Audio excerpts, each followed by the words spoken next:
Përshëndetje miq, uroj të jeni mirë dhe mirë se erdhët në kanalin tim.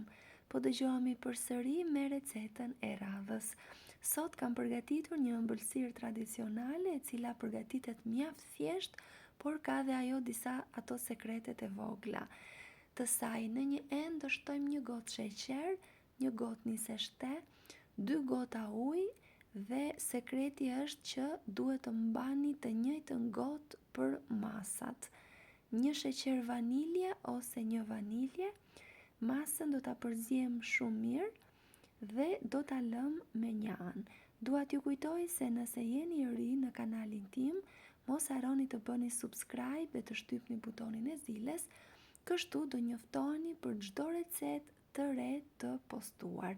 Pasi është përzier shumë mirë masa, e lëm me një anë. Ndërkohë në tigan do tresim një gotë sheqer, siç e shihni unë kam përdorur të njëjtën gotë nga fillimi i recetës deri në fund.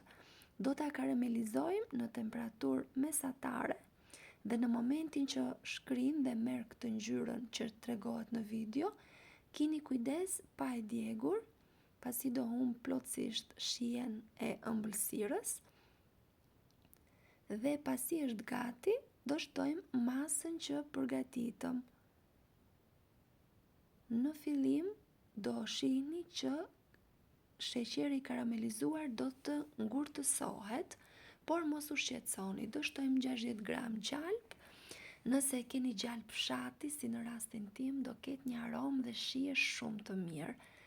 Akoma më mirë, do me thënë, do ta përzijem në zjarr të ngadalt, vazhdimisht, këtu ju duhet pak durim, pasi duhet të qëndroni derisa të mpikset masa dhe në momentin që shkëputet nga tigani, kështu si tregohet në video dhe ka marrë këtë ngjyrën kaq të bukur, është gati. Aty do shtojmë fruta të thata, unë kam zgjedhur 100 gram bajame, por mund të shtoni edhe arra sipas dëshirës. Bajamet mund t'i pishni ose jo, të pjekura kanë më shumë shije, nëse nuk dëshironi mund t'i vendosni ashtu siç i keni në shtëpi.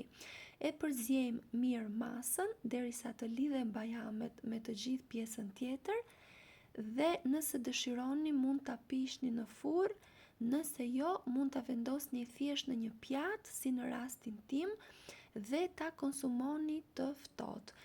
Unë do doja të mësoja se nga cili vend i Shqipërisë apo i botës më ndiqni, nëse keni dëshirë mund të ma shkruani në koment. Gjithashtu doja të mësoja se si e quani ju këtë ëmbëlsirë në vendin tuaj, në vendlindjen tuaj. Ne e quajmë hasude, por unë kam dëgjuar që e quajnë dhe revani. Më shkruani në koment pasi dua të mësoj se si e quani. Kjo është ëmbëlsira, kjo është receta, siç e patë shumë e thjeshtë, konsumohet e ftohtë në mënyrë që të ndahet kështu si tregohet në video. Si ju duket si recetë, pres përshtypjen tuaj në koment. Faleminderit që më ndiqni.